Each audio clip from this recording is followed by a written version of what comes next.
Oilerslive podcast.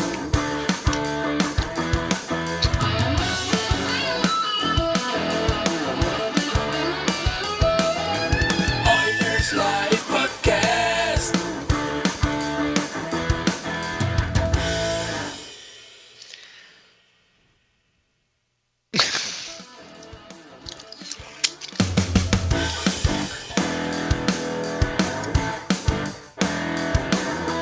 Oilerslive podcast.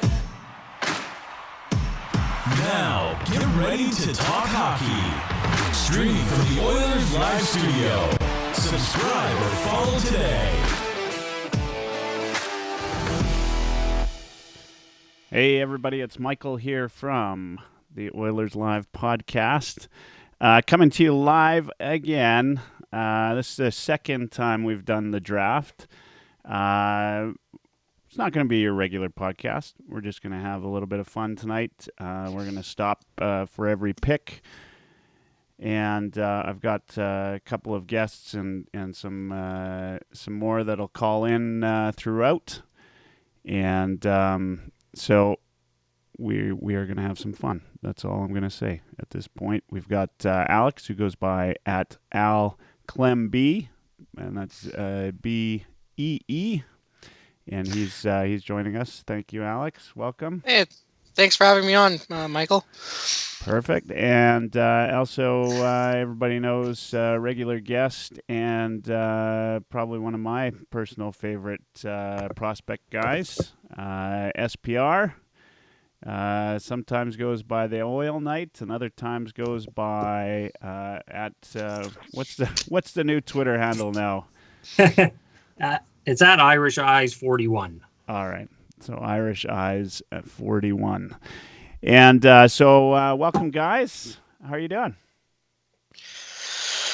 Not too bad. I'm good. Alex is nervous. Good. Yeah. Good. And you guys, maybe we should be. Let's start. First off, the first pick is actually coming up sooner than later now. We don't have a lot of time. Alex, who do you got going first? Do you think Kakko has a chance of going first?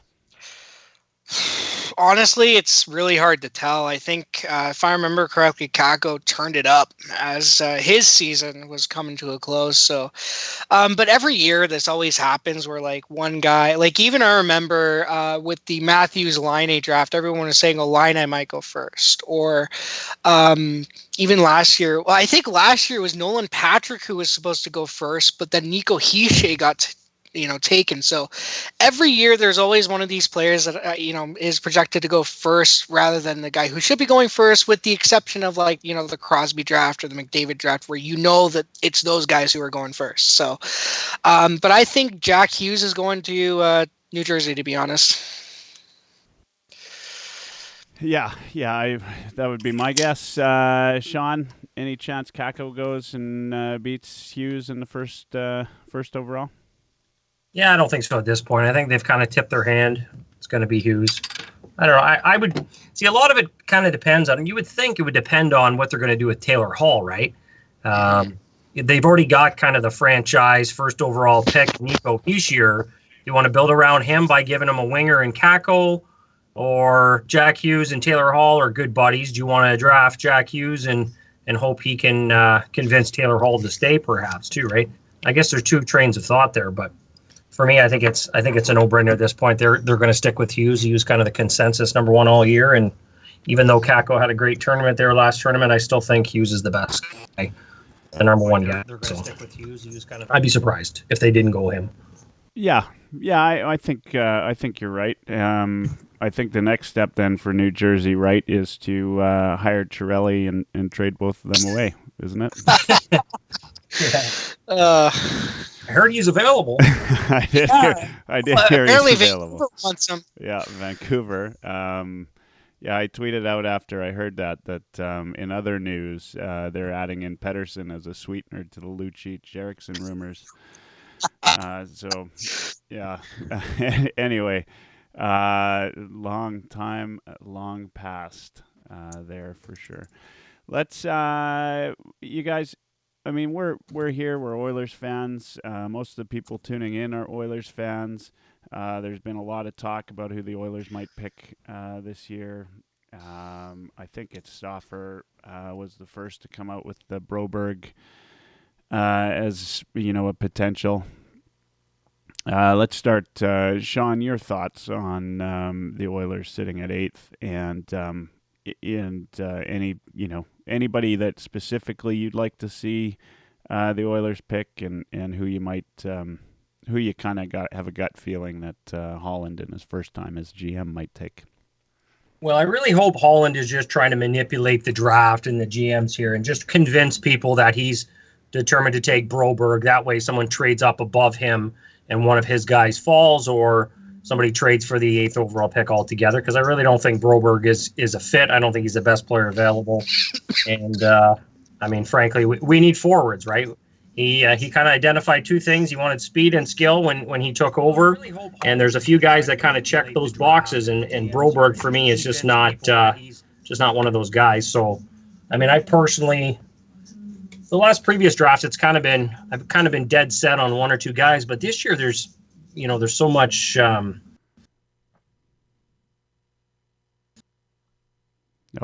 I lost you guys.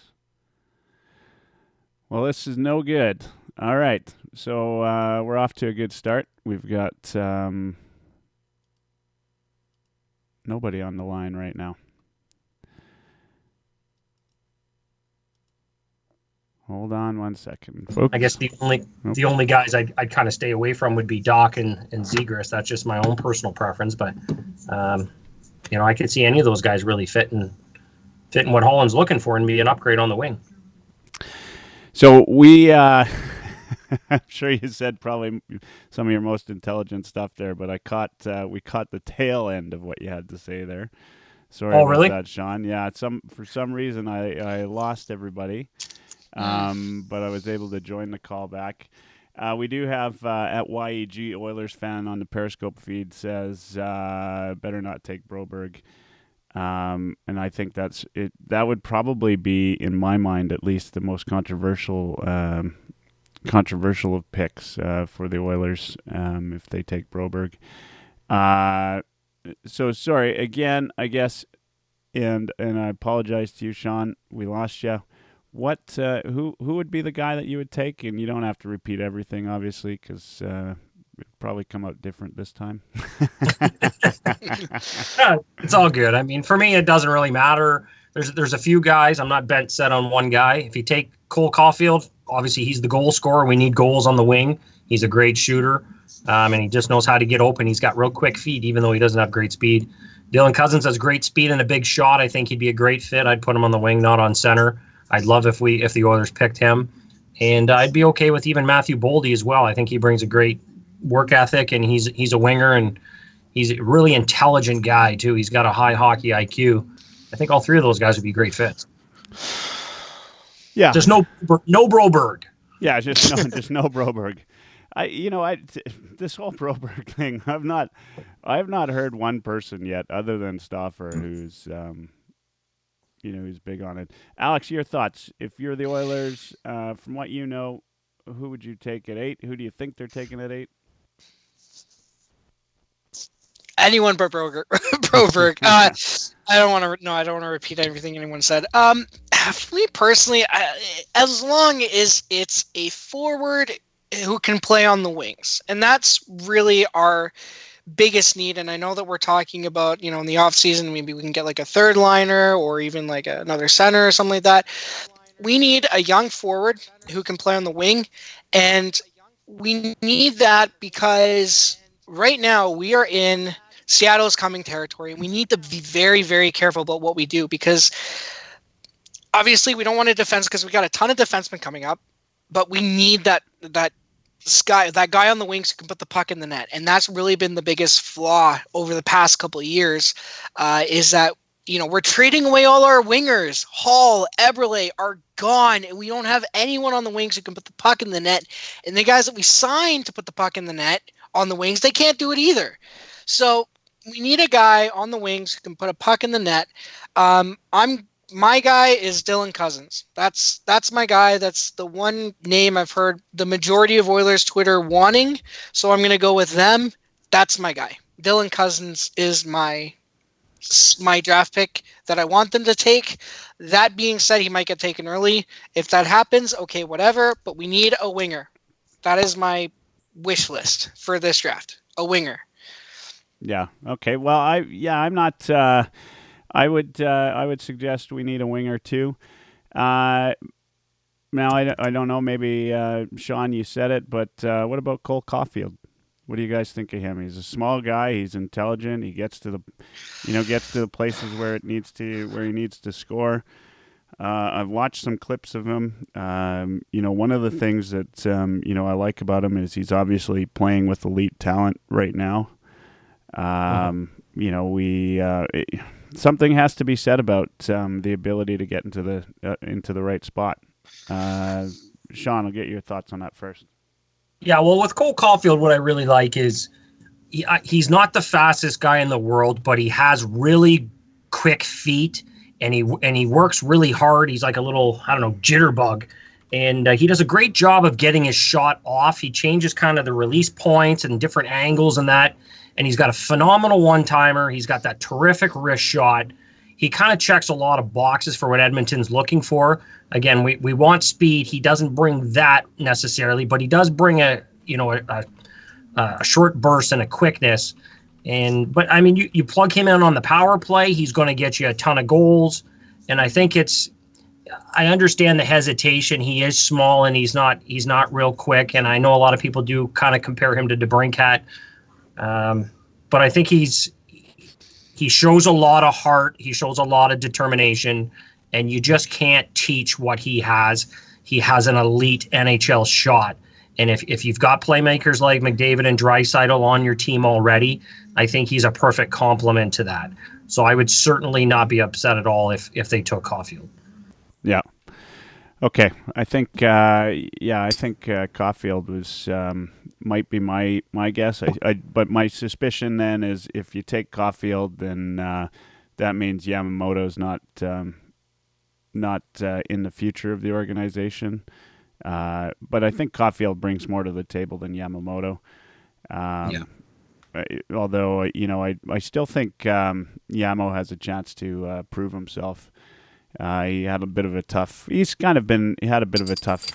stay with the Oilers so far, but it's so hard to get a really good feed on these players with where we've been at as an organization, and before the draft starts, guys, the latest news right now, right, is and let's just quickly, how much time we got before the first. I'm watching the TV here. Let's see. I imagine it's going to be like a hockey game where they say it starts at 8, but it's really 8:15. Yeah. I feel like that's going to be the case here. They're just going to stand around talking for a bit, and then they'll start. Then we'll start picking our guys. So, by the way, our very own used to live in Edmonton, now in Kelowna, Paige Bednors is at the draft. I believe I saw her. She's got like a press pass or something. So Nice. That's pretty cool. Yes. Yeah, I had, as I said, I think before we got online, I was really considering it. They've got they actually have they had a day today where if you were interested in being part of the NHL or looking for a career in the NHL, maybe in scouting, maybe in anything, that you could go out there. They had some workshops. They had a number of different things around the draft that were pretty good. In Vancouver. So I was there earlier this week. I didn't feel a lot of buzz. I was looking for it, but it is just the draft. And I remember being in Edmonton when the draft was in Edmonton until the day of. There wasn't a lot of anything. I do remember, the day of the draft having one of the kids. I was actually. I was bartending, and one of the kids came in after the draft and sat down at the bar and was just like bawling because he didn't. to this day, I wish I'd known who he was, because he probably turned out to be a pretty good player, but he didn't get picked in the first round, and he was pretty upset about that. I should maybe go back and look and see who was around at that time, but it'd be hard to guess who. Anyway, guys, also one thing I was going to talk about Puljujarvi just now, but I do want to mention one thing while we've got some people listening, both radio. There's a number of different ways you can listen, by the way. So if you need to go and you want to listen, and you got Android Auto in the car and you want to listen there's the Simple Radio app, which is also available on your iPhone. And you can stream the audio for the Oilerslive podcast. You can watch on Twitch if you're a Twitch user, Facebook, YouTube, and of course right here on Twitter. And just about, and if you want, you can go on Oilers.live. But one thing I want to say, guys, is there's a podcast listener at Adam Zakuski. I'm probably saying his name wrong, and apologize. Who recently let the world know that he's suffering stage 4 pancreatic cancer. And so, I reached out to him to say, hey, is there something we can do for you? Maybe play a hockey game or something. And just because he's come out and said, look, I'm going to enjoy every minute that I have left. And who knows what that means, but it's a timeline. And so we're going to do a hockey game for him, and it's going to happen July 20th in Edmonton. I've got a couple surprise guests that are coming out, so if you can, you bring your family and bring your skates and equipment and register. Just go to my Twitter profile at Oilers Live, and you can find all the registration details. Now let's get back to the draft. And maybe some hockey news. Guys, what do you think about this Puljujarvi and, of course, Marcus Lehto coming out and saying that Puljujarvi wants out? Maybe, Alex, your thought. Yeah. It sucks, but I'm not surprised. Edmonton, honestly, they only have, when it comes to Reeder, Ratty, and Puljujarvi, Edmonton really only has themselves to blame. I understand he was a 4th overall draft pick. I get that. I understand he had a good preseason his first year, and he kind of deserved to be on the Oilers roster. But it took them, 20-plus games in 16-17 for them to finally realize, okay, we can send this guy down. By that point, they've already burned a year of his ELC. Next year, they do the right thing, and they put him down before the season begins, and then they call him up, barely use him. This year, he makes opening right roster. They barely use him. So, I really hate how they've handled him. But from what I've been reading, it's not entirely Edmonton's fault, because Puljujarvi has been making some demands that, Edmonton has basically said no to. So it sounds like there's fault on both sides, but I hold Edmonton. If I was to put 100% blame on, if it was 100% of the blame we're trying to divvy up here, I would put 70% of it on Edmonton and 30% on Puljujarvi, if even that. So I'm not surprised he wants out. It sucks to see him go, because there is a player there. We've seen him show potential, the potential to be a good player, but I'm mad that Edmonton didn't do right by him, and now they're going to pay the price by having him leave. And if that's what he wants, then so be it. Yeah. Sean, your thoughts? Alex, quickly before we go to Sean, what are you going to do next year? If you're the Oilers, what do? You let him play in Europe? Yeah. Or you trade him when he's got the least value? No, I'd let him play in Europe. That way we can hold on to his rights and everything. See if you can move him at the trade deadline for some help if you need it. But I would let him play in Europe and then try to come back next summer and see what you can do with him, if anything. I don't know what they can do, but I would let him play in Europe for now because it allows us to retain his rights, and it allows him to play hockey, which he wants to do. So. Yeah. All right, Sean, your thoughts quickly. I think we just got we had the Boo Birds out for Gary Bettman on the screen right now, so we're getting close. God, man, how could you live like that? Like he just steps up there. I actually it's a funny thing, the whole booing of Bettman. It's become this thing now. It's just expected, despite the fact that the game has grown significantly. We do. Nobody seems to really like this guy. Anyway, that's on a tangent. Sean, your thoughts on Puljujärvi? Well, just with Jesse, I mean, I don't know who's to blame, really. It is what it is. It is kind of concerning, though. It's, in the Edmonton market, it seems like guys that don't speak English very well or kind of struggle, come from a different culture. They're kind of, for some reason, it just doesn't work out. I mean, we had Yakupov, and now we have Puljujärvi, and there's been a few other guys, Slepyshev and that didn't, for whatever reason, didn't seem to work out. And they're the ones that are always kind of run out of town. I don't know if it's the culture, the media or if it's the water. I don't know what it is, but I mean that's certainly an issue. But for me, I mean, I don't know. I would kind of rip off the Band-Aid, and if there's a deal to be made, I would just say, fine, he doesn't want to be here, get rid of it. You're going to have to deal with it eventually anyways. I'm not convinced this is his lowest possible value. It's a good time at the draft. There's other players available that want out in different places.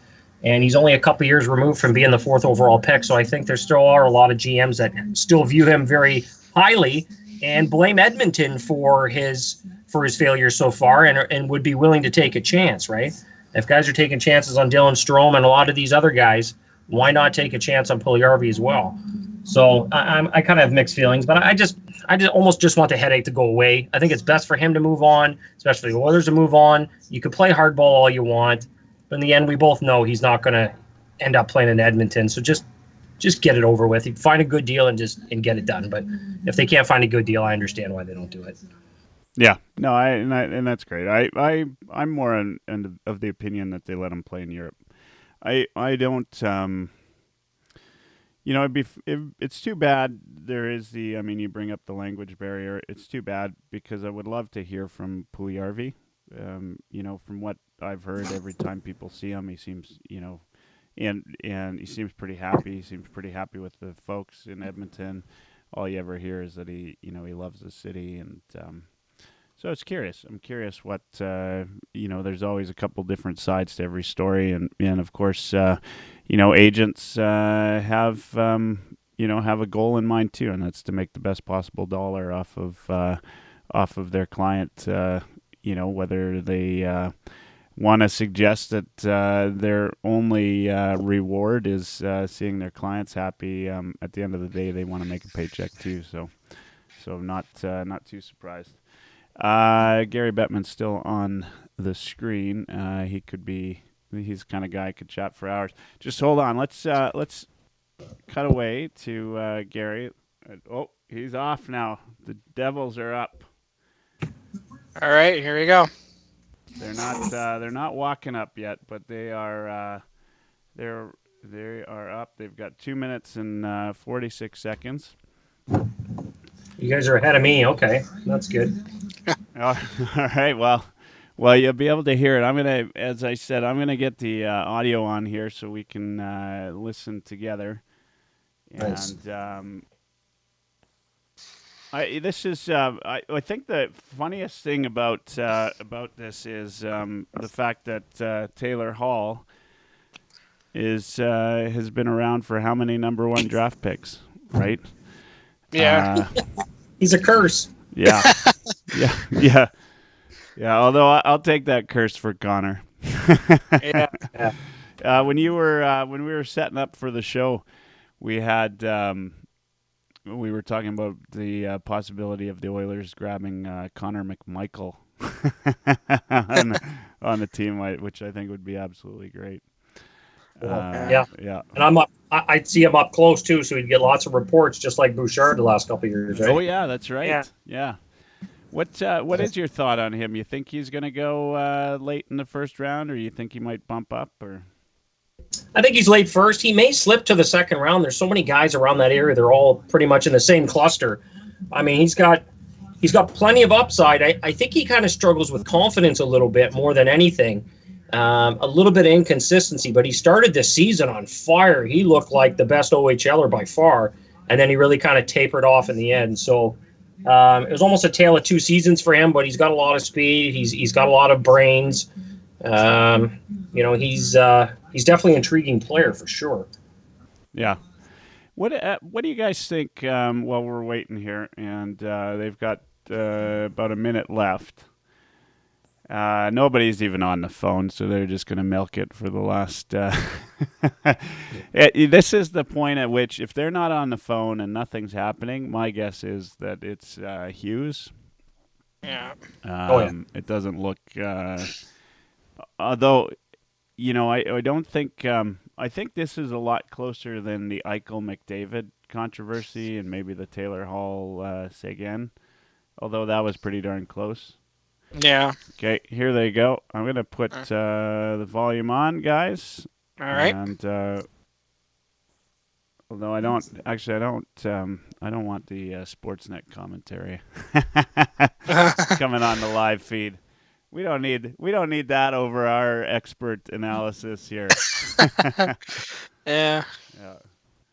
Here the guys go. So and Alex, you're not watching, so you're gonna hear along with us Awesome. what's going on. I'm following on Twitter, so. Yeah. But they're gonna be delayed, so. Okay. All right, here we go. The 19 NHL draft. Kako, Hughes, Kako. See what New Jersey does. Stand by.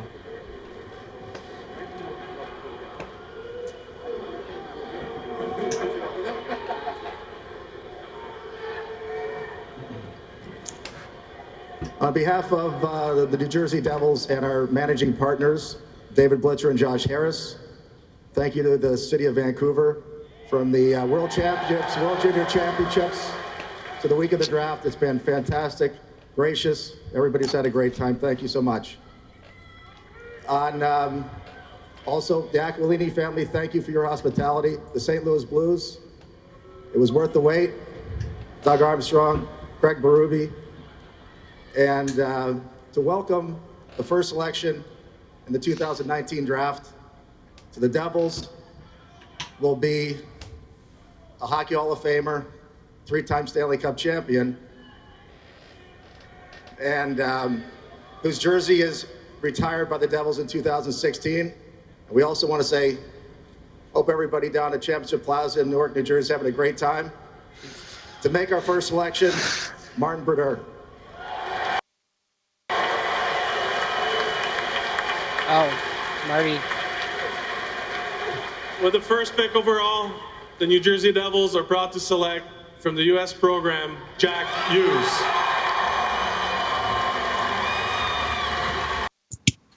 Yeah. There we go. Yeah, there you have it. Jack Hughes, number 1 this year. Shocker. Yeah. I think the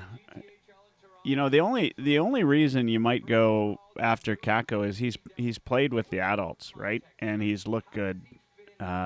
He's been a little bit. He's been. He's shown that he can do it. Whereas we're not 100% sure on Hughes, but there's no doubt this kid. Everybody's been watching him for the last 3-4 years now. They knew that he was coming up. Yeah, you're right. I think short term, Kako might look like the better pick. He's more NHL ready, but it's not a sprint. It's a marathon, right? And by the time they're throughout the course of their career, I think once Hughes gets a little bit stronger, a little bit more, works on a little bit of his game. I guess his defensive game, things like that. I mean, he's going to come around, and he's easily the best player for me anyways. It's just stuff that he does. There's just nobody else in the draft class comes close. He's a franchise player. They're showing highlights of him now. Yeah, I always like watching the highlights of these guys. New Jersey too is one of those teams that I mean, it's hard to say what they're going to be next year, right? Like they could surprise everybody. Do you think Hughes is ready to play next year? I mean, I suspect he is. I what amazes me at the draft, and the same was when Connor was drafted and everybody's drafted, is just how small these guys are, right? like you think. I mean, there's a summer still, but put him up against most of the NHLers right now that are a couple years older and have put on a little bit of weight and some muscle, and he looks pretty small. He's taller than Gary Bettman. Yeah, actually, he was taller than a lot of guys on that stage there. Maybe he's grown a bit last year. Yeah, he's listed as 5'10", 160 pounds. Yeah, that looks about right. Yeah. Yeah, New Jersey's gonna be a funny team. Again, a lot depends on Taylor Hall, right? What he does. Are they going to end up trading him at the deadline, or are they going to just keep him and hope that they can convince him with Hughes in the fold to stick around? I mean, it's intriguing because they certainly have a lot of talent now building up here. I guess time will tell. Yeah. I don't know. New Jersey's got a lot of issues to sort out, though. Goaltending's got to be number one for them, I think. Because, I mean, they're not going to rely on, Corey Schneider for another season or two. They can't. He's old. He's worn out.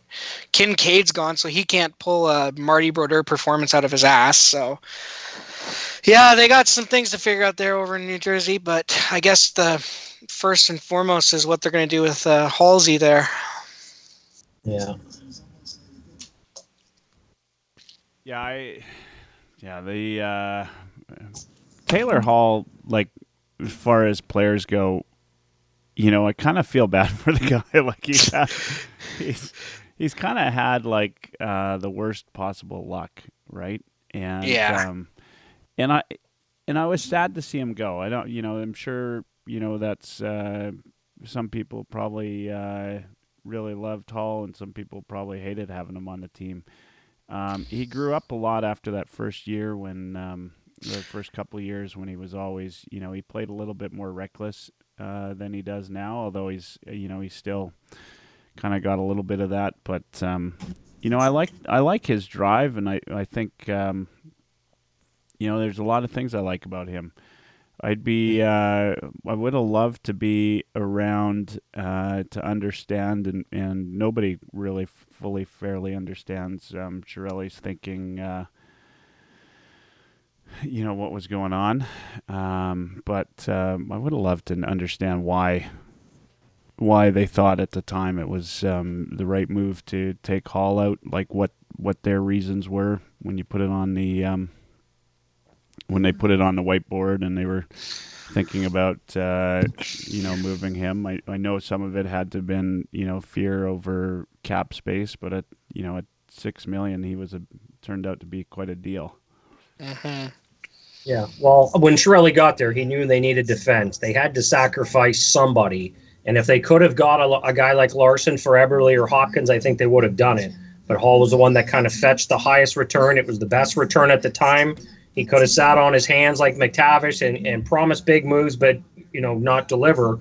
Mm-hmm. So I think he kind of bit the bullet, and he even admitted when he made the deal that he knew he could have got more draft picks with it or whatever, but that's all that Shearer was offering, so it was take it or leave it kind of thing, and he took a chance and he took it.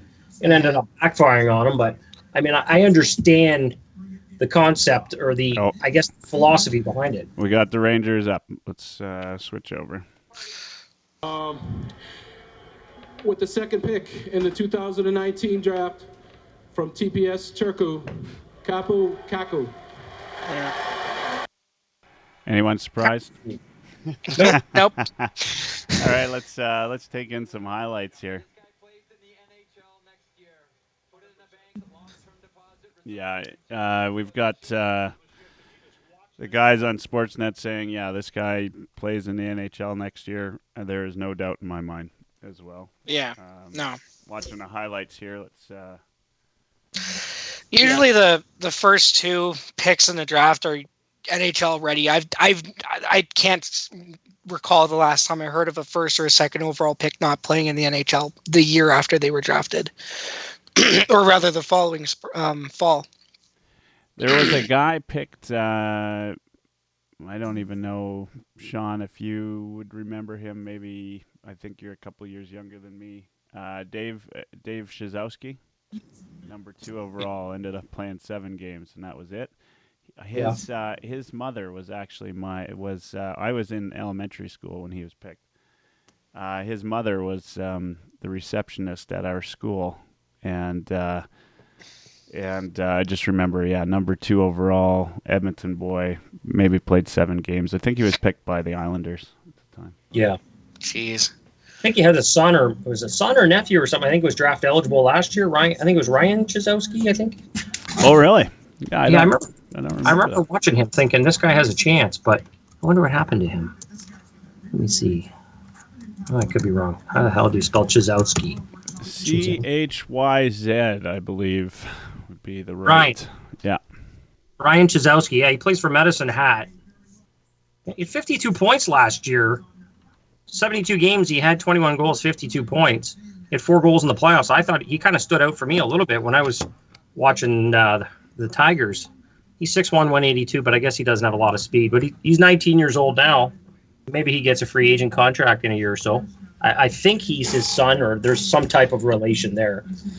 Yeah, so I'm looking, Dave Shazowski, was... so it was 89. He was picked 2nd overall. I'll have to look to see, but he had a hell of a junior career in Kamloops, 104 points in 68 games. Looks like his second year. Went and played 34 games for the Islanders, and then sent down, played another 56. Total NHL career, it looks, I'm not... Hockey DB, they don't separate it here, which is too bad. Oh no, NHL totals. Here we go. 126 games. 126 games more than I played in the NHL though, so not too bad. But 31 points for 2nd overall. Yeah, that's kind of sucks. It's kind of funny. 2 things here. First of all, the Rangers, they're really starting to build up a huge, talented prospect pool. They got Kravtsov coming over next year, and they've got that Sheetal, and they've got Fox, Adam Fox, the trade they made, and Kreider apparently is on the trading block, and they got all kinds of things they're doing there, which is if we don't see any trades during the draft today, I do expect a very active summer. I think we see fewer and fewer trades every year, though, on the draft floor. It's not very often, not as often anymore. Anyway, I mean, it's the thing, and I think the thing is as a GM, you don't want to think about Chiarelli, right? Like those were 2 trades that he didn't even have any idea who would be picked. In the Reinhart for the Reinhart picks, right? He had no idea, and he's lambasted for years on that. So anytime you're trading a 1st-round pick, that could end up being your legacy in a bad way. I know I'd be reluctant as a GM to the next Barzell or whoever goes at a pick that you don't know, right? Yeah, so Chicago's coming up here. Who do we think they're going to take? I mean, the consensus, I guess you go best player available. I would think it's Byron, but a lot of talk of Turcotte, and then I heard somebody saying maybe Doc. Chicago's considering him. Who do you guys think? I think Byron. Yeah. Yeah. Let's see.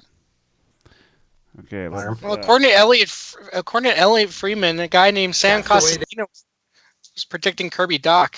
So let's see what they got. Rob Blake went to playoff games. This is a very under the radar prospecting team. Yeah, I like what they've done, and I like that wonderment. The city of Vancouver and the Vancouver Canucks for their hospitality this week. I also want to say hello and thank you to all the Blackhawk fans at our official watch party at Joe's Live in Rosemont. With the third pick, the Blackhawks are proud to select from the Saskatoon Blades, Kirby Doc. Oh, wow. What? Doc? Wow. Wow. Can I say something about Kirby Doc? Yeah. Go for it. Okay, so Kirby Doc, as far as I'm concerned, is one of the most overrated prospects in this draft. If you compare his numbers, let's just say even strength points in the CHL, you compare his points to Dylan Cousins, Philip Tomasino, and others, it pales in comparison. Cousins had 59 even strength points. Tomasino had 58 even strength points. Kirby Doc had 44. He also had 24 games this year, separate games, where he didn't even score a point.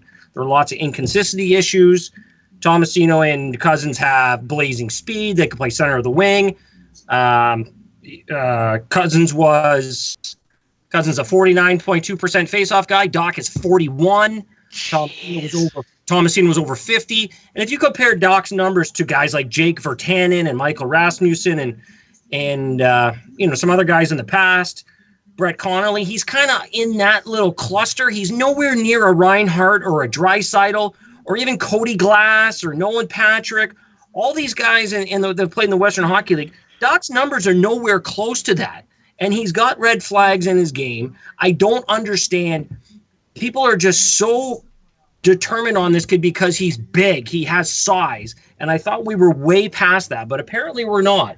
Everybody loves size. They love his speed and skill and size, but the numbers don't support it. The visual doesn't support it for me. I don't understand why everybody's so high in this guy. Nobody can make a strong case to me why he's so much better than Cousins or Tomasino for that matter. Oh, man. Chicago Blackhawks fans are pissed. How do you take Doc over Byram? Like, are you nuts? All right. This we all knew there was going to be a reach at one point, and this is it. This makes things a lot more interesting. Yeah, I mean, when this happens, right? I mean, it's an interview or it's a guy that has a gut feeling, and then of course, I think you bring up something that's valid, which is, this is the old way of thinking in the NHL is size matters, right? And I can't believe I just said that on air. Right on. All right.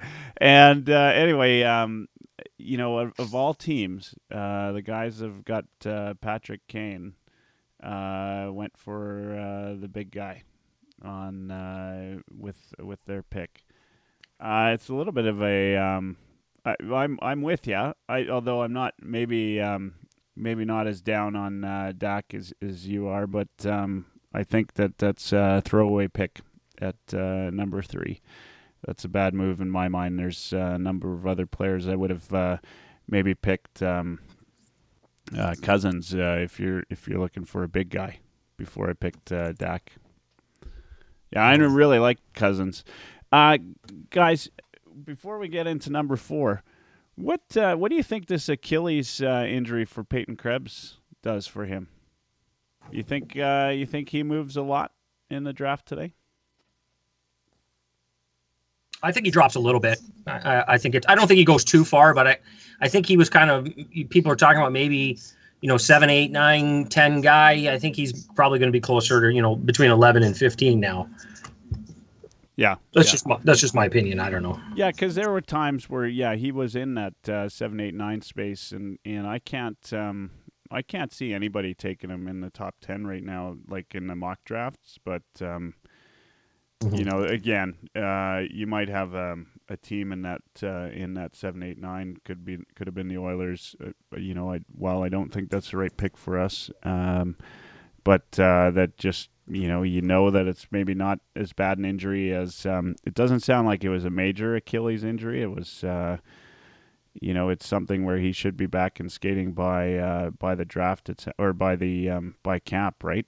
From what I've been able to pick up. So, if you're one of those teams that is looking in there, then who knows? Hey, Mike. Yep. You realize Colorado on the board now. They take the best player available. They take Bowen Byram. They're going to have Bowen Byram and Cale Makar on defense. How is that for a future defense pair? Jeez. Makar was awesome, wasn't it? They already have a top line of McKinnon, Rant, and Landeskog, so they've already got that, and they've got some other young guys there and coming along. But their defense, they got Eric Johnson, they got Zadorov. They're talking about Shop and Tyson Berry. They've got Connor Timmins coming, who they're really high on. They got Samuel Girard. Their defense is going to be absolutely stacked, assuming they take Bowen Byram here. Let's listen. Who's talking to Sakic? Vancouver for this tremendous week we've had. It's great to be home. With our 4th pick, Colorado Avalanche are proud to select from the Vancouver Giants, Bowen Byram. Yeah. Wow. Oh my goodness. Oh man, you see the picture of the guy at the Sakic jersey on there, just going crazy. He's thinking exactly what you're thinking, Sean. That's unreal. That's awesome. Good for Colorado. Yeah. Right. Yeah, I guess. No, it is. Well, I'm good. glad It is good for them. It's just another one of those things where you see a team that's putting together something like this, and Colorado's got another pick, right? Like they've got 16th yet, and you just never know. Now that what a highlight! Yeah. Yeah, he's a hell of a player. Yeah. I'm just glad the Kings didn't get him, because the Kings would have automatically took him the next pick, right? So that's good for us because they're in our division. Yeah. No, fair. So who do the Kings take? I got to think it's going to be Cousins. I think it's Caulfield or Zegras. I think they're going to American player. And see, the thing is, the Kings are the second lowest scoring team in the NHL. They need guys that can put the puck in that and score, and they don't have a lot of prospects coming. No. I just got a tweet there I see from TPE Hockey, at TPE Hockey. He does a lot of stuff with Beer League Heroes Kelly. He's a big Hawks fan, and he just tweeted out, "I quit. I don't want to exist anymore." Hashtag Blackhawk. My awesome. God. Yeah. What do you think? What do you think, Alex? Who are they going to take, LA? I don't know. Someone who can score. They know what they need. And there is even rumors like I don't know. They need someone who can put the puck in the net. So I think they'll take. I think they'll take one of Zegras or Turcotte. To be honest. Oh yeah, I guess Turcotte's still there too. Yeah. Yeah. Yeah, and he was. He's dropping now, right? Like the odds in Vegas were that he was going to be number 3. Yeah. Yeah. Chicago. What a miss. Even Turcotte's a hometown guy. Yeah. Like he wants to. His favorite player's Taves. He wants to. He's such a complete player. Again, I don't understand. It's just this love of the size.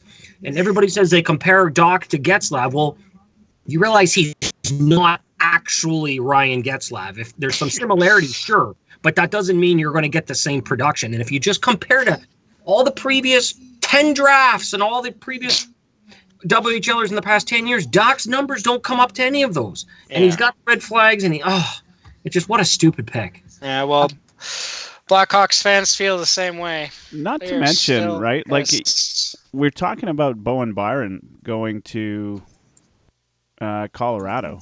I mean, that's what allows that to happen, right? Like if I don't think the Avs thought I'm sure they were cheering at the table when Chicago didn't take him, right? Or Turcotte for that matter. Then they probably had the two of them at 1-2. I bet you. So, Yeah. I mean, because the Avs would have taken a top center as well. I mean, they're set up to take either, and this was a big move for them. So I think Chicago. I don't know. It doesn't. I mean, there's always one, right? Every year, there's always one that doesn't seem to make any sense, and this is the one right now so far. I haven't liked the Kings drafts in several years. I'll be curious to see who they take here. I mean, it makes. I don't know if Turcotte's the perfect fit for them. Again, I think they need goal scorers, right? So I could certainly see them take Caulfield or maybe Zegras because he's a little bit flashier. But geez, Detroit's got to be sitting pretty there now. The Oilers too. Like, wow. I don't know, man. I'm getting excited. Yeah, as long as we don't take Broberg, I don't care who we pick. Oh, I'm gonna lose it. I'm gonna just be like the Hawks fans. If we take Broberg, I'm just gonna snap. Yeah. Well, man, you got to be. There's going to be a riot in Chicago. I'm just looking at last year's even stat line, right? Like Chicago's 6 points behind Colorado, and that's next in the Central, right? Like that's who you're going after. And you pick a guy like you're going on a gut feeling. Because that's what that's got to be, right? A gut feeling on that guy to move him up that far in the draft, 2 or 3 spots. It just seems, I don't know, irresponsible. It seems like, I don't know. Oh, wow. All right, guys, you ready? We got the Kings up. Answer in moments here at the NHL Draft 2019, Rogers Arena in Vancouver. LA picks 5th overall. On behalf of the LA Kings, we want to thank Francesco Aquilini and Jim Benning in the great city of Vancouver for hosting us. Thank you very much. We want to say a shout out to our fans in Los Angeles, especially our season seat holder at our downtown draft party. And Tony Gasparini will do the pick for us. Here we go. The Los Angeles Kings are proud to select from the United States Hockey League, Alex Turcotte. USA. All right. Good pick. Yeah, not too bad. Yeah, maybe not so surprising. We're back. It's like we're back, right? Like outside of the Dak pick, we're back on track. Yeah. As far as best player available, consensus, right? I'm a big Detroit Red Wings guy, other than Edmonton, of course. I'm really interested to see which route Stevie Yzerman goes here because he could go put Colson. He could reach for a defenseman because they need defensemen. There's still Caulfield and Zegras there, Cousins. There's a lot of different ways they could go, or they could trade down too. It'll be interesting to see. So, what's your thought on put Colson? Because I mean, he's a big winger. I never actually watched him much, but I've seen him anywhere from top 10 to closing in on the bottom 20. Pod Colson. Yeah. I mean, he's all over the place from everybody's, and I've not watched him a lot. In fact, how did he do in the combine? Do you know? I'm not sure, but I saw his name in there a few times. He's a workout machine, and he's a hard worker. He doesn't really take shifts off. He can be physical, and he's got some highlight reel moves. It's just he hasn't put up the numbers that people expected, but he bounced around a bunch of different leagues too. I think he's definitely going to be an NHLer for sure at some point. People say when he's on, he looks like Kuznetsov or something. Like he looks like he's got elite talent, and other times he looks like he's a third or fourth line checker. So. Regardless, he's going to get to the NHL. But as far as his offensive ceiling, I think everybody, he's one of the more polarizing prospects in here. I think everybody's a little bit unsure exactly what his ceiling is. Yeah. Yeah. And he played in Russia last year, yeah? Yeah. He's staying there for at least 1, maybe 2 more years, I think. Finishing out his something people haven't really talked a lot about. Is there still the concern that these kids are not going to come over? I mean, I haven't. A couple of years ago, right? Guys were they were really shying away from the Russian players for for that reason, that they'd stay back and play in the K. I haven't actually heard much chatter about that this year, or maybe it's just like one of those things that it is what it is, and people are always going to be scared. Either of you heard anyone chatting about that? I haven't heard a whole lot. I mean, there is that Russian factor kind of thing, but that's if they want them to come over play in a year or two. I think teams are starting to warm up to the idea of they know they're committed. They rather them be comfortable where they're playing than, throw them in the AHL or I guess OHL or whatever. For me personally, I'd rather get them over and get them accustomed to a North American game right away and give them a year or two. But it seems to be working out recently with other guys like Pettersson and, whoever. So I don't think it's a big deal. Yeah. What's your thoughts, either of you, on Matthew Boldy? I mean, that's I've liked this kid. I think there's so many good U.S. players this year that it almost makes it a little bit harder to understand where they're going to go and just how good they are. Right? It's like there's some elite talent in the. In fact, it makes me scared as a fan of Team Canada. Come 5-6 years from now, are they the favorite every time we've got a world championship that happens?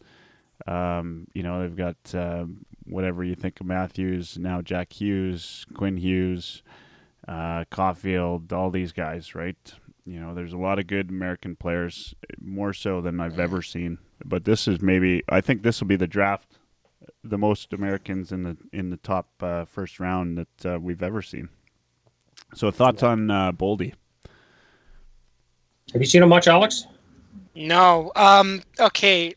I'm on Twitter here, and I don't know if this is true or not, but someone put I'm assuming this is something they made, but this person has Edmonton taking Philip Broberg at 8, and Anaheim's going to take Cousins at 9.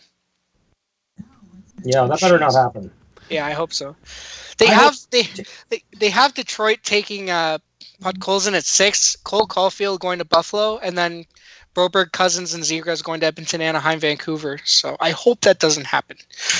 That was a person by the name of Liam on Twitter. It was posted 59 minutes ago. So yeah, but that doesn't mean he's. Did he get all the other ones right? The first 5? Yeah, he got them all the first 5 right. Okay. All right, and he's got Podkolzin. If he gets Podkolzin here, because Detroit's a wild card, he gets Podkolzin here, then we'll have to look him up. Yeah. That would be pretty impressive actually to get. So he had Dak at 3.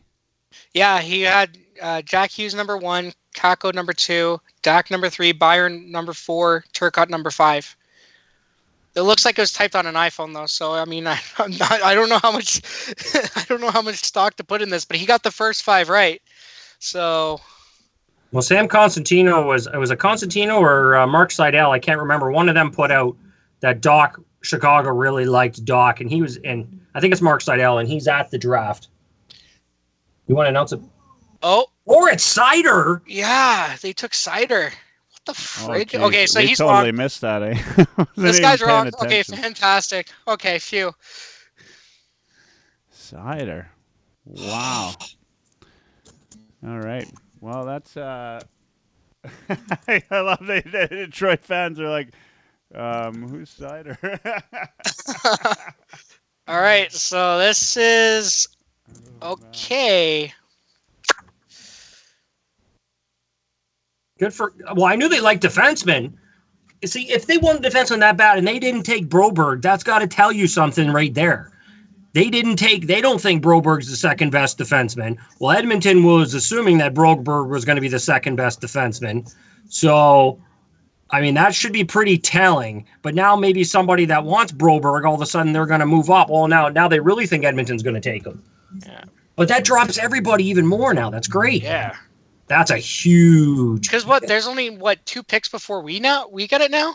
Yeah, so we're gonna get one of Zegras, or Cousins, or even we could even get Caulfield Yeah, it Caulfield, depends on Cousins, or what Buffalo Zegras? does, I guess. Yeah, that's true. Oh my God.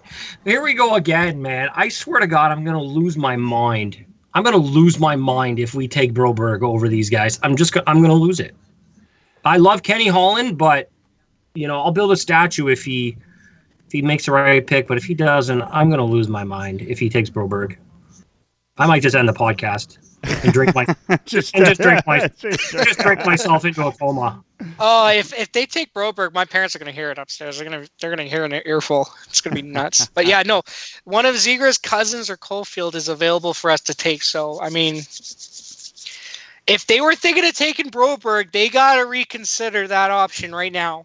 They have to reconsider. Ken Holland is not that stupid. He knows what we need. He knows what we have. We need to take one of these three.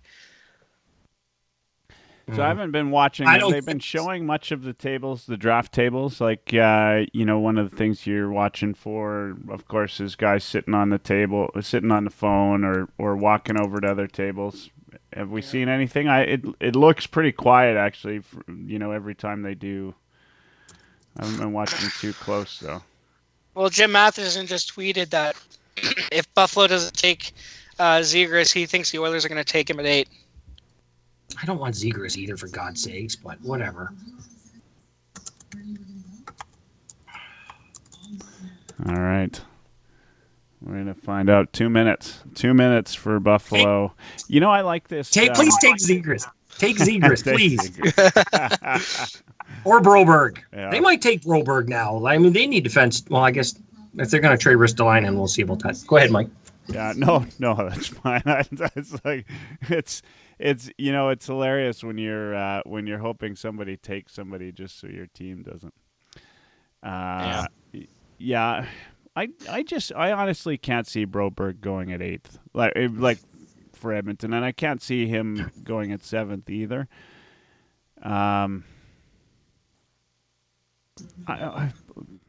I could see Buffalo taking Caulfield. I'd be surprised if they didn't.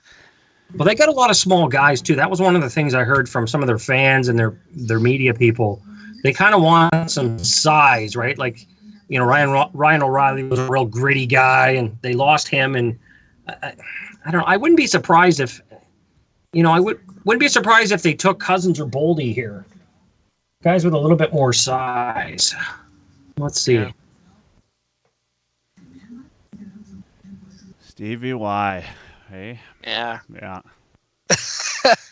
Oh, wow. And some Detroit fans are saying fire him. My God. So that's for his first draft as GM of the Red Wings. That's an interesting take. Well, I really like Moritz Seider. I had him in my top 31. I know a lot of people were big fans, and some people did say he was the second best defenseman.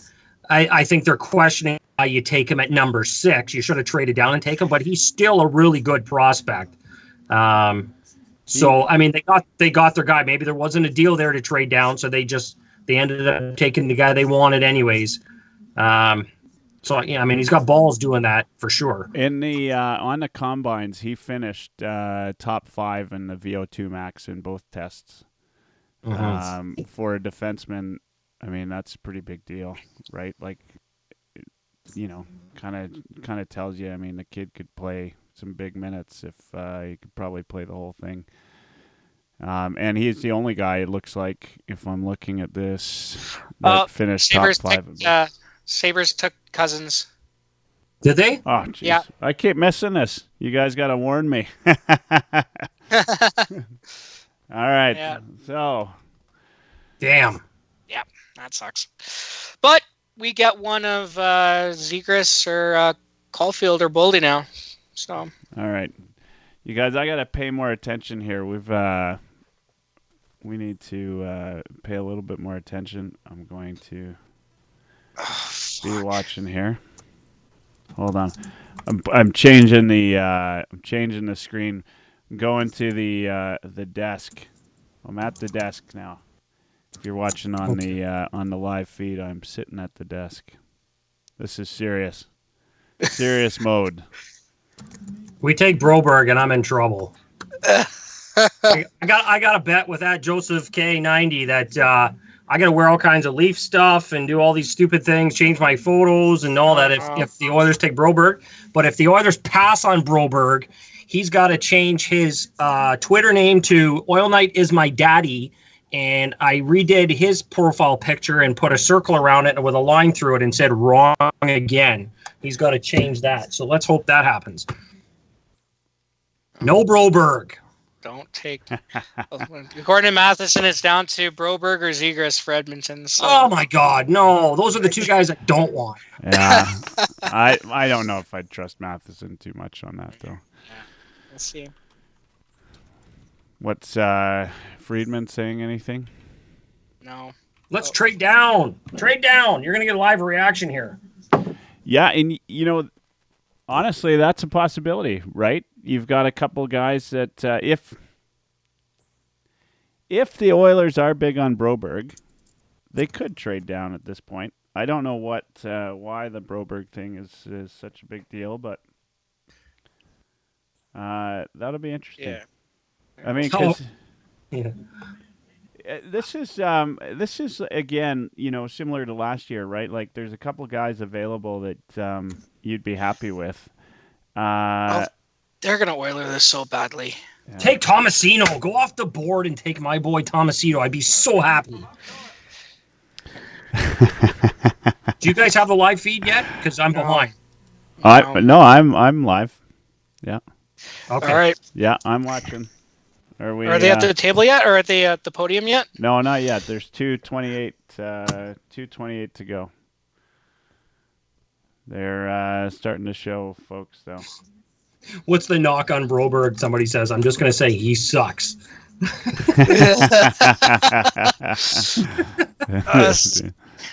Yeah. Boldy, Caulfield, Krebs. Oh God. Oh my God! Come on, Kenny. I have faith in you, Kenny. Come on. Take Boldy, take Caulfield, or take Tomasino, or trade down. So Gretzky's still there though too, right? So yeah, and his record's good. Like I've got faith in him. They're gonna fuck this up somehow. I'm gonna say they take Caulfield. I think they go for the shooter, the goal scorer. They need a goal scorer. Kenny needs to know this. How does he not know if he? Well, he was talking a lot about Caulfield specifically, I guess, on Oilers Now or something not too long ago, and he had high praises for him. So come on. That's my guess. That's what I said earlier. I know we had a couple other folks that had been talking about Caulfield. Kenny Holland, he watched him play quite a bit by the sounds of it. If they fuck this up, I'm switching full time to Leaf season for. They're not on the phone. Nothing's happening, so they're gonna make the. They're going up. Okay, here we go. Okay. All right. To see what they do actually come up with here. I think I look at the Detroit. All right, let's. A lot of people were surprised in the building. I don't know if we're going to be quite as surprised with what we see from Edmonton. Louis, you talked about Broberg at the outset. Hold that thought. Yeah. I can't go buy that fish. That fish is unbelievable. That's a great. All right, you guys ready? We'll get back to the fish. Let's talk about the Swedish defenseman. Do we expect Broberg here, Louis? You've talked about it all week. I mean, he's there. He's one of the players they certainly liked, and he said we're going to get a very good player at 8 if he's still there. Yeah, there's no question he's on their list and probably going to be the guy they're going to pick. After this Bouchard, don't do it. From the London Knights. We'll see if they go for another D now as the Edmonton Oilers are poised to make the 8th overall selection, 2019 NHL Draft. Don't do it. Kenny, please. With the 8th pick in the draft, the Edmonton Oilers select from AIK Sweden, Philip Broberg. Oh my God! And there you have it. Oh my God! Oh. Wow.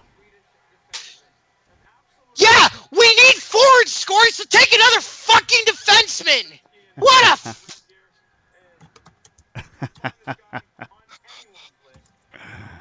a. Oh man. Well, let's have a look at some of these highlights.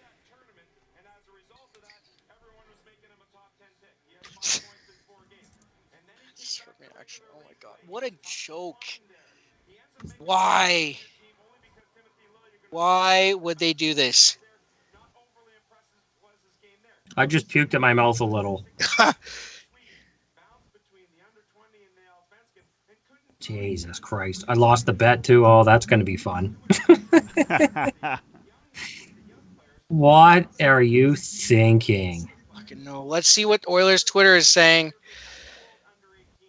Oh my God. Yeah, everyone. Yep. Unreal. That won't help McDavid. Yikes. Puke. New GM, just like the old GM. What have you done?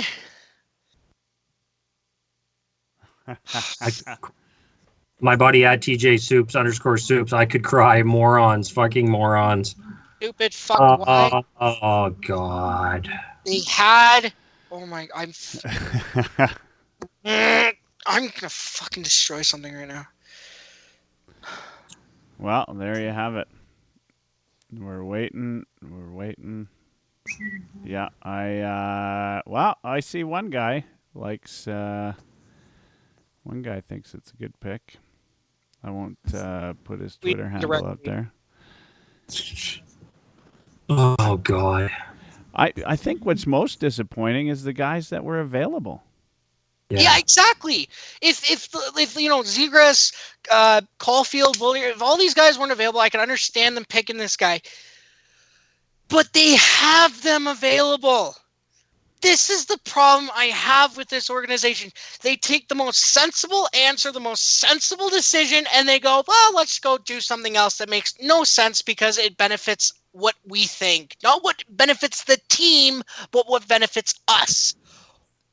Oh, they need forward scoring, so why are you taking a defenseman? Is he a left-handed shot or a right-handed shot? Left. Yeah, he's a lefty. Yeah, because we need more lefties as well. Oh my god. Well, we know you. We know you. You're not too fond of this move. This is. I'm really surprised they didn't take Caulfield. Package him into the deal and get something else. Get a top six winger. Yeah. So who do we have left? We've got Zegras, Caulfield, Boldy's left. A couple guys that I guess are some big names. Yeah, just weird. It's just weird.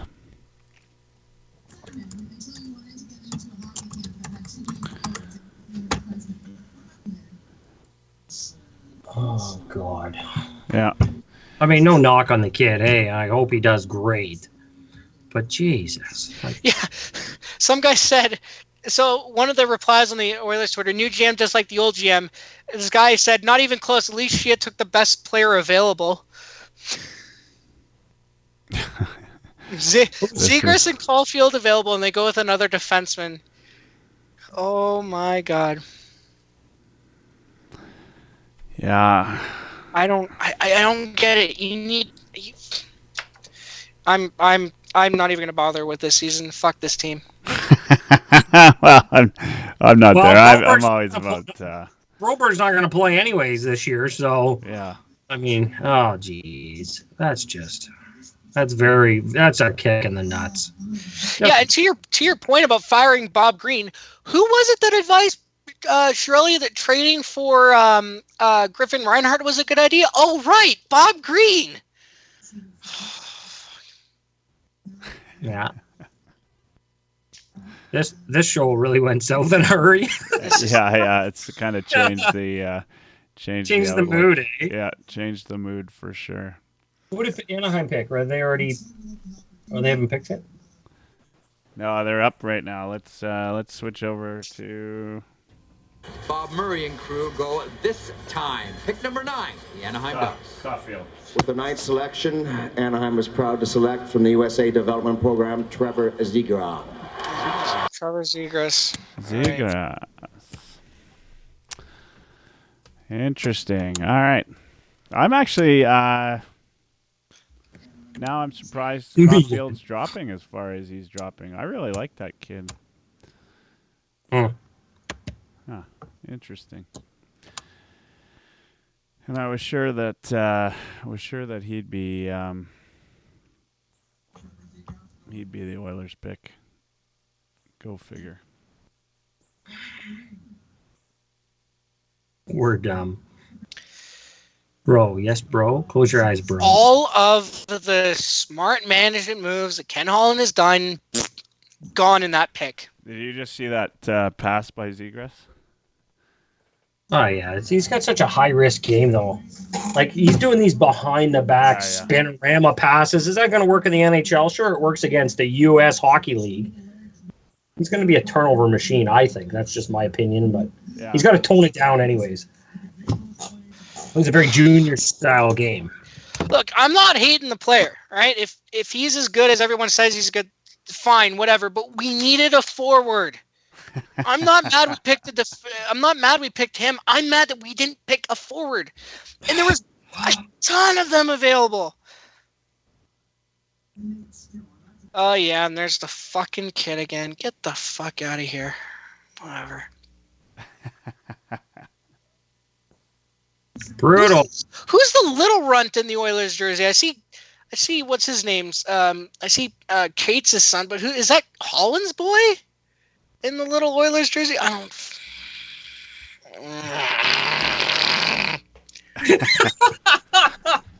Oh my God! All right, fire everybody again. Yeah, absolutely, just do it. I don't freaking care. I've seen the first fire Holland now already. There we go. Yeah. He's destroying this team. You put one out too? Yeah. Yeah. Well, seriously, Bob Green and Keith Gretzky are just as accountable for this pick. Well, Dursa does have 1 point here, which is we need everything. There's no doubt.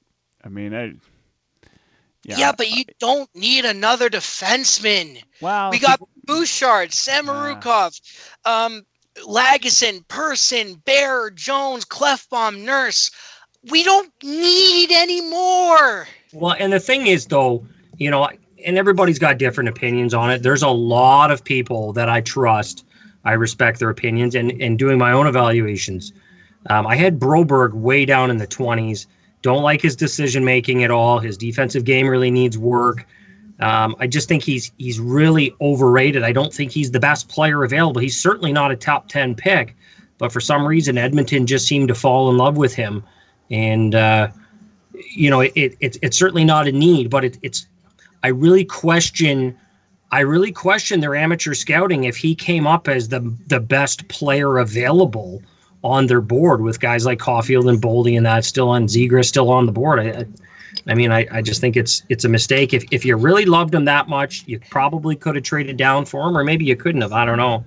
But, geez, this is I feel like we're going to part, right? Like trade down for him. Well, and another thing, every year this happens. Some team reaches and takes someone who really shouldn't be going. We saw it twice with Sider and Duck. The Oilers are on the clock and they have 3 minutes to make a decision. At what point do they go to their at what point do they go, oh yeah, we're still going to take a defenseman? No, those decisions are long. 3 minutes or 10 minutes, those decisions are made. I mean, they've got a hit list of guys they want. There's obviously something they like in Broberg that, but more to Sean's point, right? Like there's nobody that I've seen that's kind of got him had him up that high in terms of best player. Here is Vancouver coming. All right. Take a risk is. Oh, we'll wait. We'll give them half a second here. This one could be an interesting one for the Vancouver Canucks. Oh yeah, and all the experts are trying to defend this angle. Where you build a good team is from the defense out.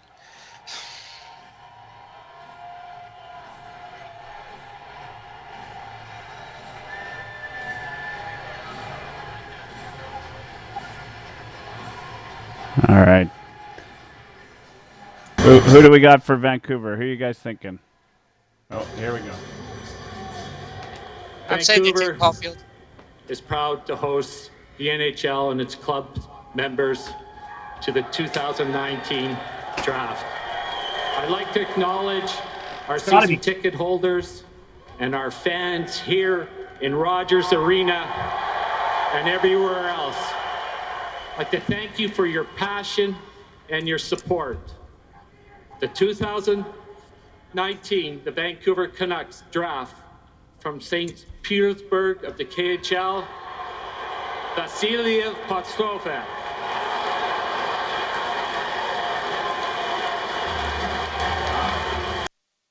Huh. Wow. Did I hear a few boos in there? There were definitely a few boos in there. Okay, so some. They're pissed off too. That pick is as ugly as your uniform. That's a good one. All right, so yeah, okay. So well, guys, everyone... there's got to be a knock on some of these players, right, that are dropping. That we're not, whether it's interviews or whatever, but I can't see. And maybe it's Caulfield's size that people are worried about, but I'm really. Yeah, and one guy on Twitter is trying to justify this by saying, "Oh, did we really want another Ford who dropped down?" Oh, for God's sakes. AKA, do we want another Yessi Puljujärvi situation? Fine, I don't care. You know, I don't get this. I don't get this. Holland said the plan was to make the playoffs in 2020 in the 1920 season, right? And that's what he said in his press conference. I don't know. The only thing I've seen that rationalizes this in a complete sense is that Edmonton's going to start trading some of their young D prospects for some top six forwards. I'm talking like Bear, Jones, or even Lagesson, but like you have a forward available. You have a positional need that needs to be filled, and you are gift wrapped 4 guys who could all do something. How do you pick another defenseman? Another left-handed defenseman? It's yeah, I wouldn't put too much stock in the left and right anymore, but when I look at this, whether it's I don't know, you have to obviously, yeah. I mean, there's going to be the odd folks that think you're building from the D. You got a good point. One of the things Holland might have in mind is there might be 1 or 2 prospects in the pool that he's going to be using as trade bait. And we've got a few. I don't know. There is a few. I guess the biggest problem I have is it's Broberg, right? And it's not. Like there were. I think there were other D-men that.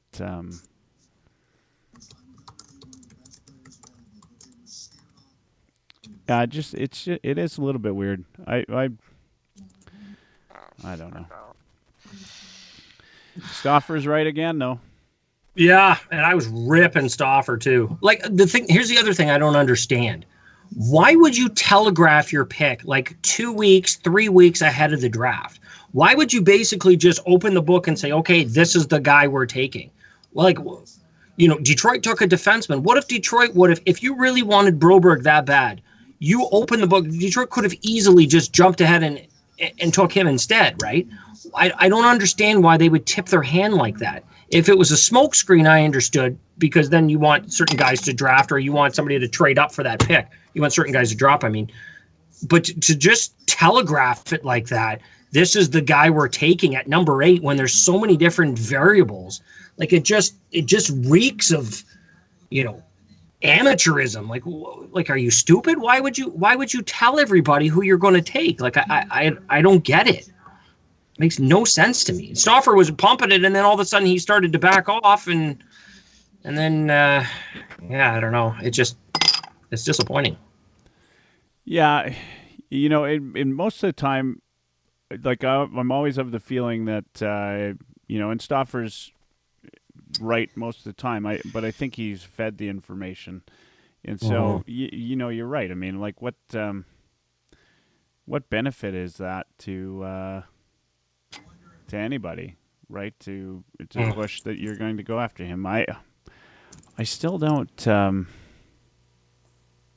Yeah, I mean, now I'm sitting here on Stauffer's feed, and he's talking about the Oilers' plan is to grow the D organically, transition in a couple of years. Jones, Legason, Bear, Bouchard, and Samarkov. Like, that's 5 guys is the plan. Plus now Broberg. I get D take a while to develop, but that's the other thing. I guess if I'm Ken Holland, let's call it out. I mean, the guy's not a kid anymore, right? Like, is he going to be around long enough to see Broberg even play? Yeah, I don't know. Like, I mean, he's got to have some serious, like, there's got to be somebody who thinks that he's going to play in 1 or 2 years. If I'm Holland and I'm going to take that pick, then I've got to feel that he's either going to play in 1 or 2 years, or he's going to be trade bait immediately for something you need, right? Or maybe I don't know. You've got to think that. Especially a guy picked like Broberg, it's going to be 4 years before he, sees any regular time in the NHL.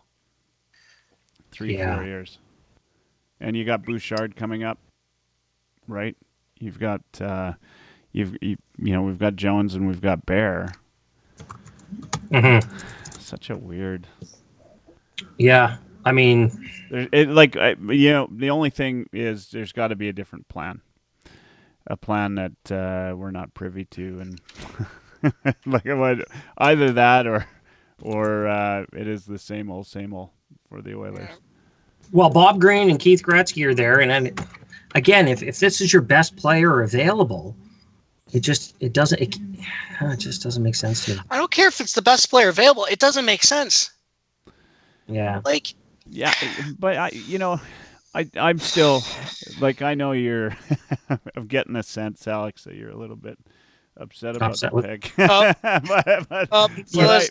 I do believe you take the best player. Defense, winger. It's still the draft, and you're not drafting, as you said, 1s and 2s, they play right away, right? But anybody after that, if they play the next year in the league, you're happy, right? And, why not take the best player? Because you really, the guy that you see with the biggest upside, there's no, by the time they're in the league, you're going to need something different anyway. And so, I just, my feeling on that is if you take a Caulfield, you might expect that he's either going to play next year or the year after, right? If you take Broberg, defensemen take a little bit longer, but he's a big kid too, right? He's I think he's listed over 6 feet. Just hold on, 6'3", 200 pounds. So he's a big kid. Of course, he lists Connor as his favorite player. Did he? All right. Yeah. Who do we got up here? We got a trade. Philadelphia Flyers in Arizona, the 11th pick for the 14th and 45th.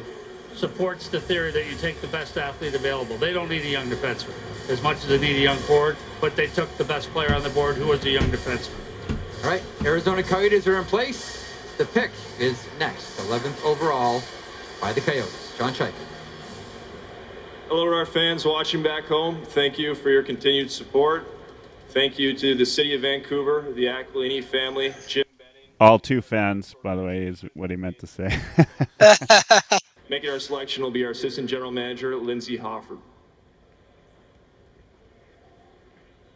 Arizona Coyotes are proud to select from Brynäs in the Swedish Hockey League, Victor Soderstrom. All right. There you go. We're going.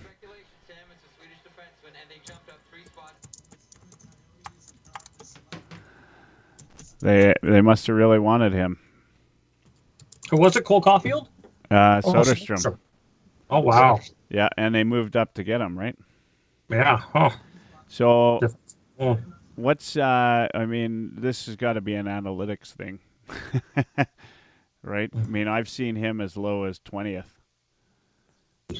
I know a lot of people that had Soderstrom ahead of Broberg.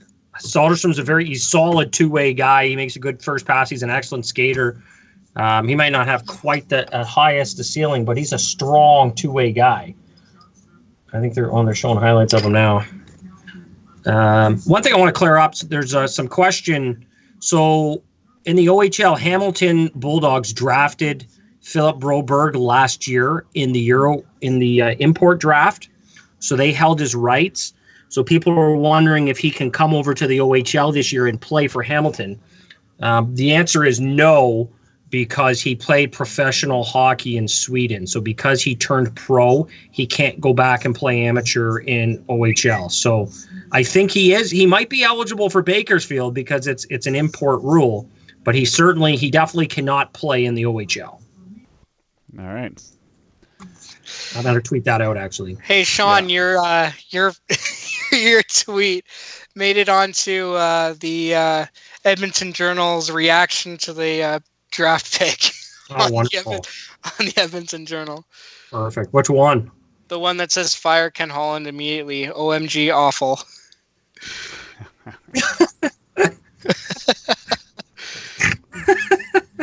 Oh, whatever. Hey, did you see our buddy Ruel? He's okay with it, I think. Yeah, he's okay with it. He preferred a forward. I don't think he's upset as some others. Yeah. No, but he did a guest post with the guys at the Cult of Hockey. Did you see that? Yeah. No, I never saw it. I knew he was going to do it, but I didn't actually see it. Oh, I should check it out. Awesome. Yeah, I haven't had a chance to look yet. So the I mean, there's to my original point, right? Like, and one of the people responding on Twitter right now is, you can't get too high or too low over a pick, right? Like it is, as I said, right? Like it's, if you're not drafting, maybe you can make a case for top five. Pardon me, but even Bouchard, who, a lot of people were very happy about, right? Like he wasn't ready to play, right? And and he was a big kid. A lot of people thought he was mature. Of course, you had a good feel on him, Sean, which was right. And now we'll see what happens. I just don't think that you're going to get you're going to know until 3-4 years down the road. And for that matter, I guess maybe, to your point, Alex, like if you want somebody to play with Connor, immediately need is obviously a winger, or whether it's top two lines. We're not going to see that guy next year, not at 8. Like I'd be surprised if Caulfield's playing next year or the year after. He's just like Yamo, right? Like there was a point at which we thought we'd see Yamo right away, but that didn't come to fruition. Here's a hot take from a guy. In 24 months, we will be looking back at this moment as the reason why McDavid is asking for a trade.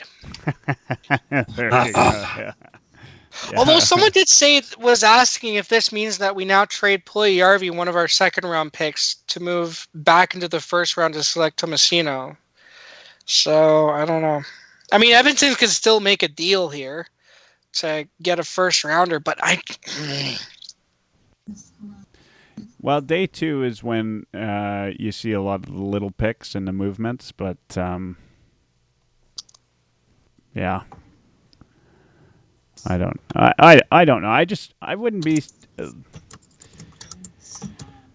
too terribly worried. And the other thing is, you're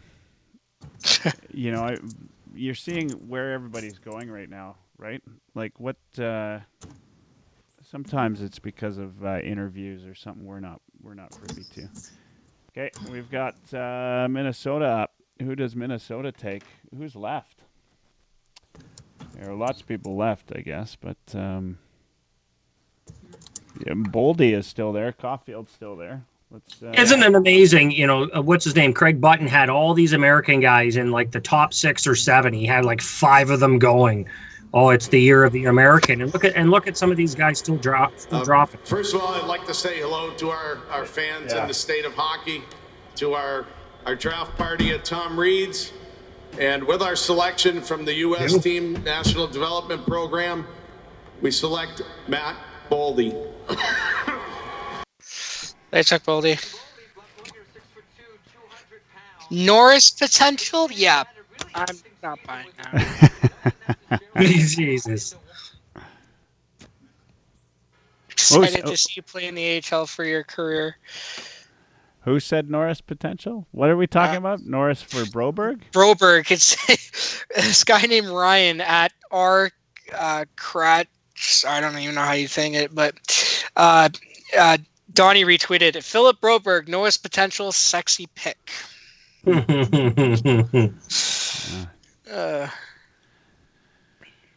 Yeah, well, we'll see, I guess. And apparently one of the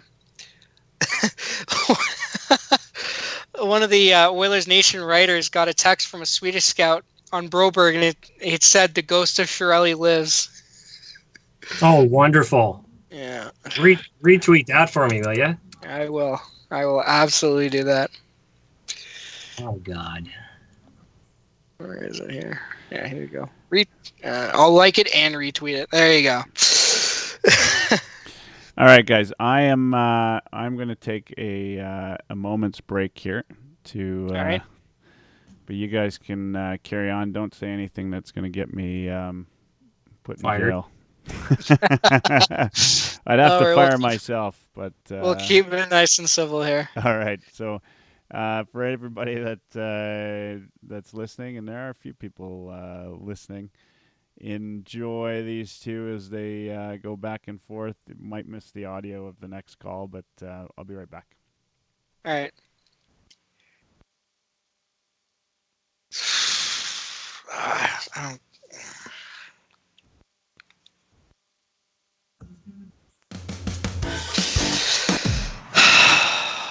They fucked it up.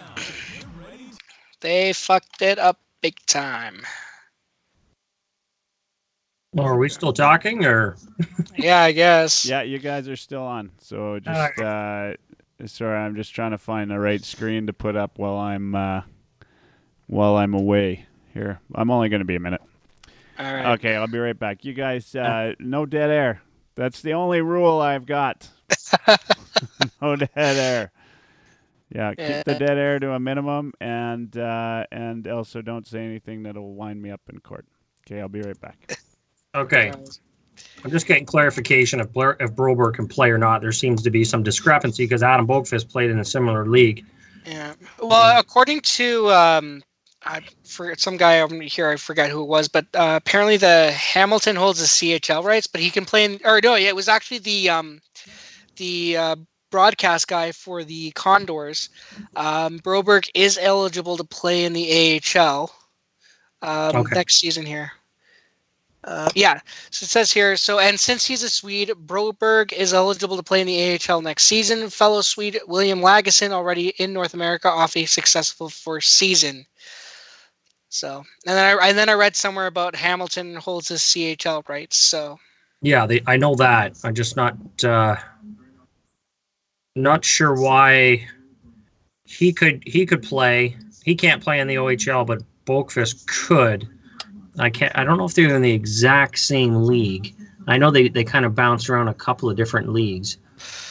Oh yeah, and according to Damian Cox, broadcasters at the NHL draft always get a heads up before a pick is made, so they're already kind of on that point. Mm-hmm. Well, Bulkfist was on loan to the AIK. I think maybe that's what it was. Yeah. I believe that's what it was. Let me just bring it up here. I still don't get this. Why? I'll have to check. And of course, all of the Oilers fans were like, trying to stay positive. They're all lambasting all the Oilers fans for saying it was a terrible pick, as like they're trying to spin it as we're pissed off at Broberg for being selected by the Oilers. That's not what's happening here. We're not mad at Broberg because he has no say in the matter. We're pissed off because the Oilers had an excellent opportunity to draft a player that can help score goals, which they desperately need on their forward core, and they go with a defenseman. Yeah. We're not mad at the player. We're mad at the management. I don't get it. I'm still trying to understand how they can. Yeah, I know what you mean. Veskin. I'm just trying to spell the Swedish league. L's. Veskin. There you go. Well, again, it's anybody. If there is anybody listening, I notice I lost a bunch of followers. People are pissed off, I guess. Yeah. Well, it's nothing against Broberg. Obviously, going to cheer for him. He's got some tools. It's just, it's more just disappointment with the management because, like you said, we need forwards, we need scores. Just because I personally I'm not high in Broberg doesn't mean he's not going to turn out right. Like I don't know everything, but just giving my opinion, I think Edmonton could have done a lot better than they did. Yeah, I'm in the same camp. I think Broberg is going to do well as a defenseman, but we have an organizational need for forward scoring players, right? Our top six is reliant on three guys: McDavid, Draisaitl, Nugent Hopkins to score the goals. How do you not take a young player, even if he's not available? Like even if he doesn't play immediately, that's fine. Mm-hmm. But even just having that guy, that a young forward who we can put up there, I don't know. Well, if you look at the Oilers farm system, like who do we got coming that are that guys that can put the puck in the net? Scorers, shooters. Oh, Spencer Knight went to Florida. Yeah. 13th overall goalie went. That's interesting. Yeah, the Oilers don't have a lot of guys coming, right? I mean, Maximoff I'm high on, but he might be a couple of years. I mean, Tyler Benson, does he have the foot speed to kind of keep up? I don't know. We'll see. Other than that, there's not really a lot of guys coming that have potential, right? So you got to kind of build that pipeline. Like you said, we have the defensemen coming, and now we're just kind of adding to that, but we're not really we don't have the scorers, the shooters coming, and that didn't help. We didn't address that at all. Yeah. Somebody said, sorry about that, bro. Yeah. That was funny. Yeah, well, Edmonton did a come at me, Broberg. Which I didn't get a kick out of. But yeah, here's another one. Oilers fan Jason Adams at Adams on Hockey. Yeah. I sincerely hope Broberg does well. I really do. However, The Athletic had him going at 9. Hockey Prospects had him going at 21. Future Considerations had him going 17. ISS had him at 16. McKean's at 9. Elite Prospects at 29. McKenzie at 15. If he's the guy, then he's the guy, and that's fine. But why would you not trade back? Yeah. Yeah, I know. I don't know. I want to make this clear, and I should probably tweet this out. I do not hate the player. I hate the management for picking the player. Mm-hmm. Spencer Knight. Oh yeah, I thought he was a goalie. Fans' choices are fans' choice. Yeah. So So let's see who are we at here? Who do we got picking next? Well, what was it, 13th? So you got it Philadelphia now. Yeah, because they traded, right? Yeah, they traded the 11th to Arizona. Or yeah, they traded the 11th to Arizona, so they get the next pick at 14 here. Hey guys, I'm gonna add in Eric Friesen. Okay. Eric, saw you there. Hey, how you doing? Good. Who's up next, guys? What did we say? Philly's up next with the 14th. Philly's up next with the 14th. All right, we got Eric Friesen on the line. You find him at Eric J. Friesen on Twitter. Thanks for calling in. Thoughts on Broberg? I know he was your number one pick for the Oilers this year. I'm just kidding. what? No, I like the player a lot. He wasn't my number one pick, but it's been kind of telegraphed for the last week by the Edmonton media and members of the Oilers organization that this is the direction they were heading. So I'm not overly surprised, but I think that a lot of people are feeling like they should have taken a forward. Yeah. It's true. So what's your thought, though? I mean, does it matter, like immediate need? Does it matter when you're sitting at 8th? What do you guys really think? I mean, I'm kind of pushing this little thing here, but what's your thought on this? Does it matter your immediate need when you're sitting at 8th when a player's not likely to play the next year? We'll start with Eric.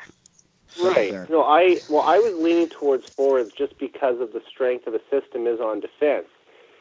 That being said, this now makes me think, are the Oilers primed to trade one of their defensive prospects for a forward prospect?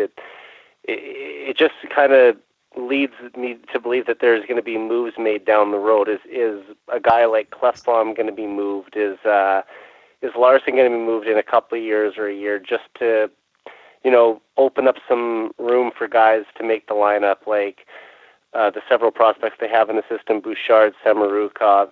Who knows if Bear will be there or if he'll be one of the ones traded. So just kind of, it makes me think that there's going to be forwards more likely brought in who are on trade, more NHL-ready 21, 22-year-old, 23-year-old forwards than drafting 18-year-olds. I guess that's the direction that they want to go. Alex, your thought? I don't know. I'm still on the they should have taken a forward camp. If he pans out, that's fine. And like I said, I was telling Sean here in the break, I don't hate the player.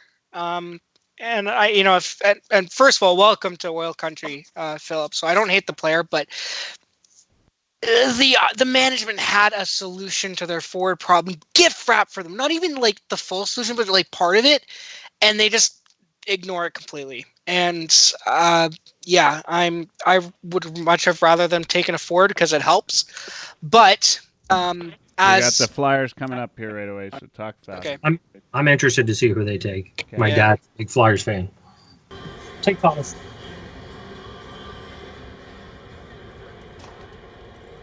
Philadelphia is proud to select from the U.S. National Team Development Program, Cam York. Wow. Cam York. Okay. Well, they've drafted so many forwards recently. It makes sense to get a defenseman. Yeah. Farabee was last year. At the same time, are you guys surprised that all these American kids were falling further than a lot of people had them? Yeah. I wasn't big on the American guys. I said they were overrated. Although I thought Zegras would kind of drop a little bit further than he did. Caulfield. See, here's the thing, Eric. This is what drives me nuts. The last few years there's been, you would think over the years there's been talk of, size is overrated. You can't measure the size of a guy's heart. Guys like DeBrincat and Gaudreau, all these guys have kind of proven that. And yet, a guy like Kirby Dach, whose numbers don't even compare, even strength to, guys like Cousins and Tomasino and others, he still goes third overall, despite even, numbers similar to guys like Rasmussen and Virtanen in the WHL. Nowhere near Reinhart or Draisaitl. He's been very average if you compare to previous drafts in similar leagues. But he still goes third overall because, scouts and GMs are enamored by his size. And yet a guy that scores like 86 goals last year in Cole Caulfield, he's now dropping because he's a small guy. He's not getting any love. As much as they think, and maybe a lot of that has to do with just this 1 year because, teams are a little bit tougher in the playoffs now. They're bigger and stronger. But it just, I think they're still kind of resorting to their old way of thinking. I think it's a mistake. I think Caulfield should have been a lot higher than he's drafted. And I think Dach should have been a lot lower. I mean, that's just my opinion. I mean, I'm a big Doc fan. I get to watch him in Saskatoon all the time, so, you know, I was happy to see him get picked. But at the same time, like, you know, I thought that he might be picked behind Byram and Turcotte, so it was maybe a little surprised he went third. Yeah. Although he was ranked fairly highly coming into the year. But yeah, it's this whole first round has kind of been kind of a surprise so far, in my opinion. Yeah, Sider was a big shot. Yeah, that one was interesting. Even Kirby Dack being taken 3, that was interesting. But so we haven't talked anything about this until now, which is a good point. Is this kind of indicates how much and this happens, it seems, every couple of years, right? Like, depending on how the playoffs go, the draft changes, right? And it was a little bit of a bigger and heavier playoff than we've had in previous years. And now, of course, it's looking like size is the order of the day. It's like GMs can't get it right. They're following the trend every couple of years. The smart guys, I think, will just stick with the plan. But it does seem to me, especially with the Doc moving up and some of these smaller guys. We've got Montreal's coming up next, barring any trade. Caulfield, who we've been talking about now since pick 6, pick 5, is still not taken. They took, of course, Kotkaniemi last year. You guys, anybody here think they'll take another small forward? I know a lot of Habs fans are really pushing hard. They all loved my guy, Tomasino. That was their guy. I would really like to see them get a guy like that. I think he'd be a good addition. He's got a lot of speed, too. We'll see. Are they picking now? Oh, they are. Another thing about Broberg, too, is, he's still just 17. Like, he turns 18 in a couple days, but, if he's this highly thought of by the Oilers organization, and who knows how highly he was ranked by other teams at 17, it just shows that he might have huge potential 2 or 3 years down the road. Yeah. See, yeah, I guess the one thing I would say with that, Eric, is, they were talking about, are they going to get him as the second best defenseman? Well, Detroit went ahead and took Sider as the second best defenseman. So now Edmonton's getting the third best defenseman, I guess, if you look at it at number 8. And there's a lot of scouts, and I know Alex just tweeted out something. Some Swedish scout said this is the most Cirelli thing ever, or whatever. There's a lot of people that were really kind of down on him and questioned his IQ and decision making were kind of the 2 big knocks on him. And there's a lot of there's a lot of people that were well respected, I guess, in the community, the drafting community, that have huge questions about him. And just to take him at number 8, I think that's probably not really a knock on the player necessarily. It's more of management taking it so high. And you know what? I know prospects very well because you scout kids in the Ontario League all the time. And I guess I should ask you, what do you think about kids at his age having a lot of, raw ability, but maybe don't have the finer details of their game refined yet? Do you like to see them at 18 already having their games rounded out? Hold that thought. The city of Vancouver and the Aquilini family for their hospitality. And also the St. Louis Blues to be the Stanley Cup champion. Salutations à tous nos partisans à travers le Québec et le Canada. Oh, for God's sakes. For our first pick, I'd like to, a native from Sycamus, BC, our captain, Shea Weber, will make our selection.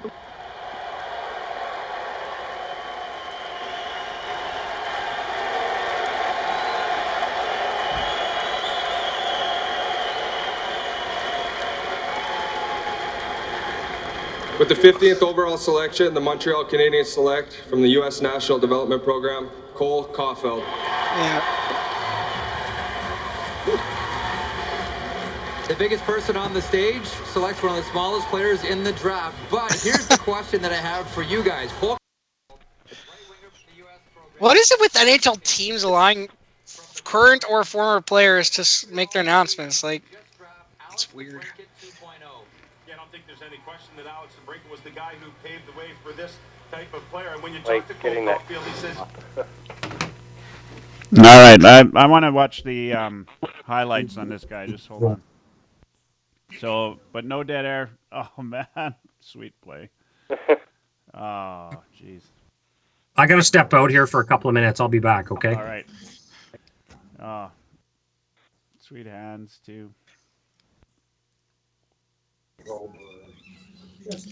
Oh, beauty, backhand.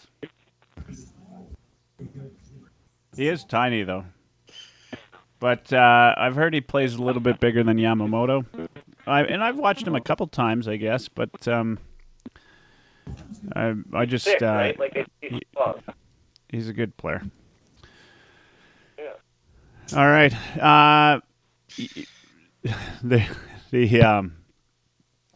My Twitter feed is filled with Broberg commentary, and now it's being filled with Caulfield commentary because we didn't take him. Yeah. Yeah. Interesting. All right. So we've got who's up next here? We've got Colorado is up next. They got Colorado second pick. I'm actually surprised they haven't gone ahead and traded a pick, or even packaged that pick. This guy's going to go to Wisconsin. He's going to score a ton of goals, and he's going to come out early. Yeah, you know. It was good to have you, by the way, Eric. Where were you? Were you able to watch the number 8 pick there? Yeah, I was watching the first 10 picks or so thought I'd call you after that. Sean, you're back. Yeah, I'm back. Okay, so we're getting some feedback from one of you. Yeah, I hear it too. Oh, okay, yeah. I got about 15 more minutes, and then I got to jump off. Yeah, I think if we go about 15 more minutes, we'll close her up at 8. But Eric had a question for you in terms of maybe repeat that, Eric, if you don't mind. Yeah, for sure. I just wanted to ask Sean, when he's scouting kids in the Ontario League, does he like them to be fairly well-rounded by the time they're 17, 18, or does he not mind if they have the raw talent but just haven't put all the finer details together yet? That's a good question. I think for me, personally, I value the two things I value the most are speed and IQ. Obviously, you have to have skill. You're going to want to see some raw talent. Raw talent is there that can kind of be developed on. But the decision making, the IQ is really big for me. That's why Robert Thomas was one of my favorite players a couple years ago. I love guys that just think the game at a high level and just make good decisions all over the ice. If they're raw in a lot of other things, I can understand that. So for me, that's kind of the number one thing. I love smart and fast players, and with in Broberg in particular. One of the knocks I did have with him, and I tried to watch as much as I could. I watched all the tournaments, and I watched a few individual games and highlights, and try and incorporate as many opinions as possible and feedback as possible. With him, it was just the decision making kind of jumped out at me. A lot of careless turnovers, and didn't quite make the best decision at times, and that is concerning, and that's kind of why I had him a little further down. Mind you, he was playing with older players, but. Yeah, to answer your question, yeah, you can develop certain things for sure, but IQ is kind of a big thing for me. You either have it or you don't, and we'll I guess to be determined. We'll see what happens there. The Avs are looking to make their pick. The Avs? Yeah. The way they're drafting, just draft Tomasino and call it a day. Tomasino and Byram, see ya. John.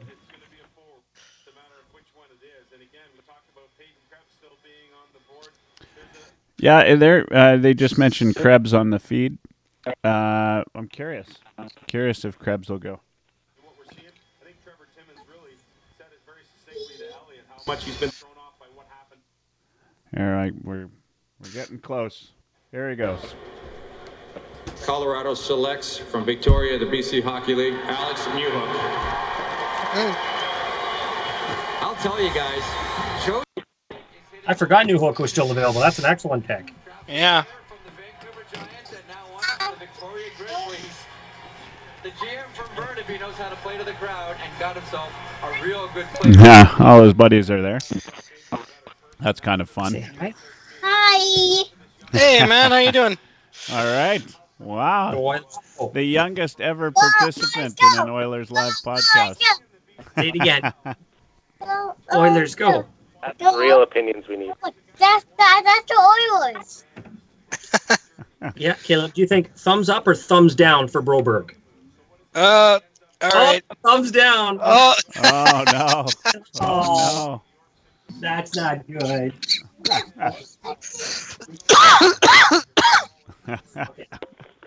Well, the 4-year-old has thumbs down, so. Yeah. I just said thumbs up. Thumbs up and thumbs down? Yeah. That's funny. he changed his mind last minute. He heard all our analysis. He's like, yeah, I'm gonna go down. Yeah. This is mine. Yeah. Well, that's a good pick for Colorado. Newhook and boy, that's a good start. Newhook and Byram as their first two first rounders.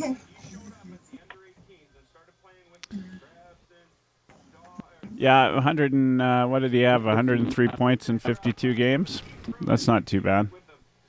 Yeah, so if you go back to the trade, then Ottawa ended up deciding to keep the first-round pick last year, and they took Brady Tkachuk, and they let Colorado take Bowen Byram. So I don't know who comes out ahead there in the end. I think it kind of worked out, but silly boy. Well, we got. Let's sit through one more pick, guys, and then we will call it a night, and we'll reconvene next year for another live draft. This is kind of fun. This is not typical podcast type of stuff, but we can have a little bit of fun and chat a little bit of hockey. Yeah. Maybe see the odd temper tantrum.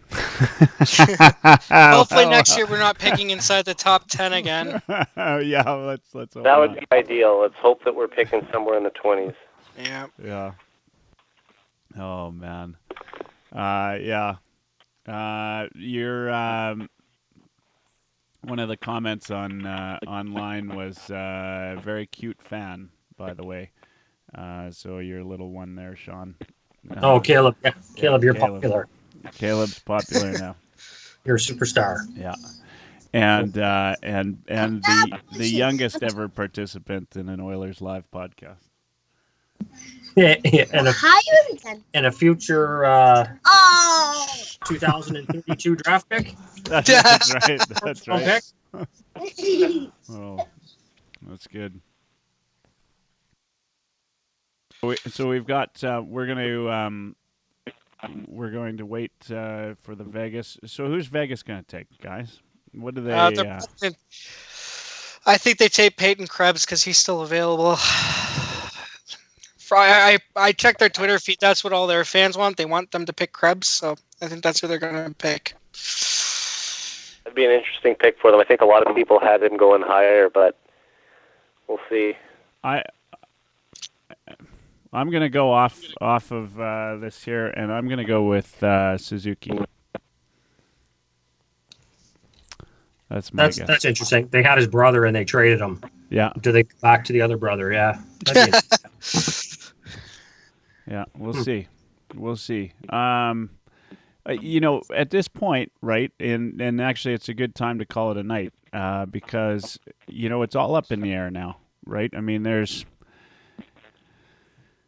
after the top 10, it's kind of, you don't know who's going to be next. I think with the exception of maybe Peyton Krebs, everybody else that was in the top 10's now been picked. Right, and some people are brought up, but I think everybody we expected to be picked in the first round is now there. Most of these guys, Krebs, Suzuki, who's left. Kaliev hasn't gone yet. What's your view on him? You've seen him play, right? Kaliev, could he go to Vegas? It's possible, but I mean, there's Bob McKenzie scouted, or he had 10 scouts that gave opinions on him, and 4 of them had him outside the top 40. Oh, really? So it depends on who you talk to. He's got his play away from the game is awful.